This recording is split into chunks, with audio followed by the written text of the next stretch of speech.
Title गरिब केटा र जादुई बिउ। एक गाउँमा राम नामको गरिब केटा बस्थ्यो। उसको परिवार धेरै गरिब थियो। कहिलेकाहीँ उनीहरूलाई एक छाक खाना खान पनि गाह्रो पर्थ्यो। एक दिन राम धेरै भोकाएको अवस्थामा गाउँको सबैभन्दा धनी मानिसको घरमा पुग्यो। उसले विनम्रतापूर्वक भन्यो, "मलाई केही खाना दिनुहोस्।" धनी मानिसले केही बेर सोच्यो। त्यसपछि उसले रामलाई एउटा सानो झोला दियो। उसले भन्यो, "यो झोला घर लगेर खोल।"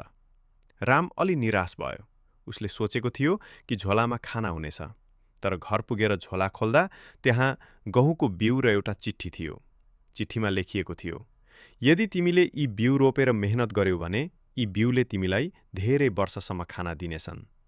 रामले मेहनत गर्यो। उसले बिउ रोप्यो। हरेक दिन खेतमा काम गर्यो। केही वर्षपछि उसको खेत हरियो र फलदायी बन्यो।